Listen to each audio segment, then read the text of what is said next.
नमस्कार, मैं हूं आपके साथ प्रदीप आजाद। देश दुनिया में यूं तो चर्चित अपराधियों में कई नाम शुमार हैं। हिंदुस्तान में ही एक से बढ़कर एक कई ऐसे अपराधी हुए हैं जिनकी फहरिस्त कोई छोटी नहीं है। और इसी फहरिस्त में एक नाम आता है चार्ल्स शोभराज का। And most notorious serial killers. How many times do you think you did that? 20?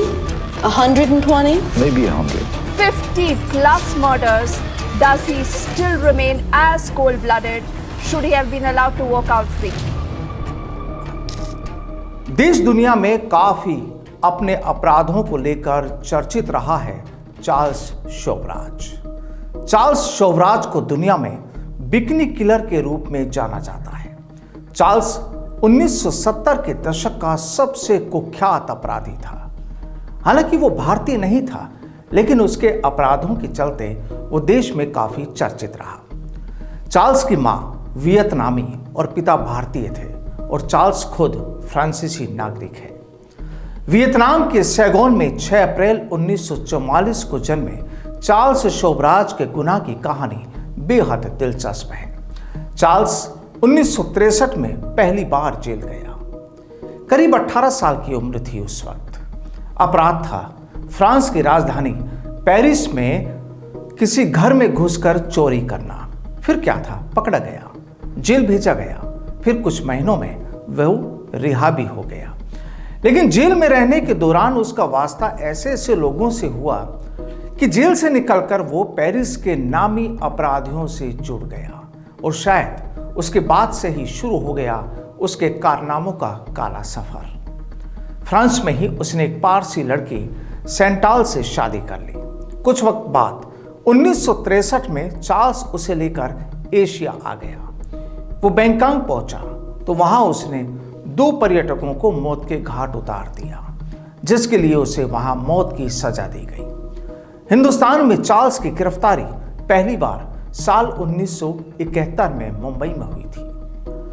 दरअसल दिल्ली में उसने अशोका होटल की जवाहरात की एक दुकान से कीमती रत्न चुराए थे, या यूं कहें लूट लिए गए थे। ये वारदात उसने अशोका होटल में तब की जब अमेरिका के तत्कालीन विदेश मंत्री हेनरी किसिंजर भारत आए हुए थे और अशोका होटल में ही रुके हुए थे। चार्ल्स को गिरफ्तार करने वाले पुलिस अधिकारियों के मुताबिक चार्ल्स ने वहां की एक कैबरे डांसर से दोस्ती कर उससे कहा कि वो उससे शादी करना चाहता है। उसने जवाहरात की दुकान के मालिक से कहा कि वो नेपाल का राजकुमार है और अपने रत्नों को दिखाने के लिए वो उन्हें उसके कमरे में भेजे।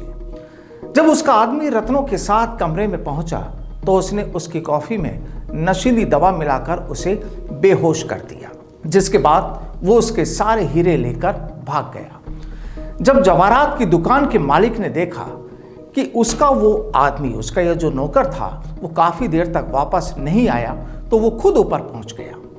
वहां उसने देखा कि कमरे का दरवाजा बंद था। जब डुप्लीकेट चाबी से होटल का कमरा खोला गया तो हीरे की दुकान का व्यक्ति वहां बेहोश मिला। लेकिन चार्ल्स गलती से वहां अपना पासपोर्ट भूल गया था, जिस पर चार्ल्स शोभराज नाम लिखा हुआ था। मुंबई में हुए अशोका होटल के लूट में शामिल होने पर पुलिस ने उसे 1973 में गिरफ्तार कर लिया। लेकिन दिल्ली पुलिस बहुत दिनों तक चार्ल्स को अपने कब्जे में नहीं रख पाई। दरअसल चार्ल्स शोभराज ने पेट में दर्द का बहाना बनाया और वेलिंगटन अस्पताल, जिसे अब डॉक्टर राम मनोहर लोहिया अस्पताल के नाम से जाना जाता है, वहां से पुलिस को चकमा दिया और फरार हो गया। वो भारत से भागकर अपने परिवार के साथ काबुल पहुंच गया और वहां आपराधिक गतिविधियां शुरू कर दी, जिसके कारण उसे वहां सजा सुनाई गई। वहां वो अपने परिवार को छोड़कर ईरान और फिर टर्की, ग्रीस होते हुए थाईलैंड जा पहुंचा। इन सभी देशों में उसके अपराध कम नहीं हुए और वो हर देश की पुलिस को चकमा देते हुए फर्जी पासपोर्ट के जरिए दूसरे देश पहुंच जाता। माना जाता है कि साल 1972 से 1976 तक, यानी 4 साल में उसने 24 हत्याएं की, जिसमें से ज्यादातर युवतियां थीं। आखिर चार्ल्स जल्दी ही एशिया का सबसे बड़ा सीरियल किलर के रूप में जाना जाने लगा। 1976 में चार्ल्स फिर वापस लौटा और उसने पासपोर्ट के लिए एक इजराइल नागरिक की हत्या कर दी। लेकिन इस बार पुलिस ने उसे गिरफ्तार कर लिया और कोर्ट ने उसे 12 साल की सजा सुनाई और उसे भारत की सबसे सुरक्षित तिहाड़ जेल भेजा गया। अपनी सजा के आखिरी कुछ सालों में यानी 1986 में वो तिहाड़ जेल से भी भागने में कामयाब हो गया, लेकिन जल्द ही वो वापस पकड़ा गया और उसे 10 साल अतिरिक्त जेल में रहने की सजा सुनाई गई।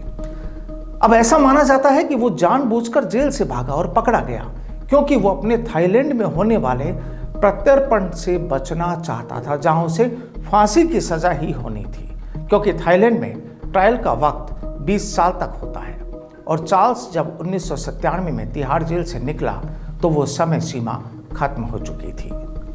बताया जाता है कि चार्ल्स शोभराज तिहाड़ जेल की उस वक्त की आईजी रही किरण बेदी के तबादले का कारण भी बना था। किरण बेदी ने उसे तिहाड़ जेल के लीगल सेल से अटैच कर दिया था। उसको कैदियों की याचिकाएं टाइप करने के लिए एक टाइपराइटर मुहैया कराया गया था। इसमें कुछ भी गैरकानूनी नहीं था।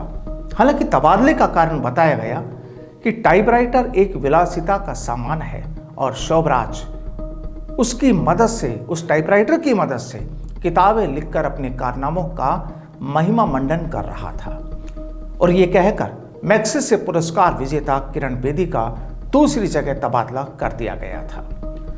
तिहाड़ जेल में 20 साल गुजारने के बाद 17 फरवरी 1997 को चार्ल्स शोभराज को तिहाड़ जेल से रिहा किया गया। उस समय उसकी उम्र करीब 53 साल थी, लेकिन उसकी परेशानियों का तब भी अंत नहीं हुआ। उसे 6 साल बाद 2003 में नेपाल में फिर गिरफ्तार कर लिया गया। 21 दिसंबर 2022 को नेपाल के सुप्रीम कोर्ट ने उसकी रिहाई के आदेश दिए और आखिरकार उसे वहां से फ्रांस भेज दिया गया। दरअसल चार्ल्स शोभराज के कारनामों की फहरिस्त छोटी नहीं है। इसे लेकर कुछ किताबें लिखी गई और फिल्म बनाने वालों की नज़रों ने भी उसे तलाशा, लेकिन इतना जरूर रहा कि हिंदुस्तान की पुलिस को इसने काफ़ी झकाया। बहरहाल केस डायरी में आज के लिए फिलहाल इतना ही। फिर मुलाकात होगी एक नई कहानी के साथ। तब तक के लिए दीजिए इजाज़त। नमस्कार।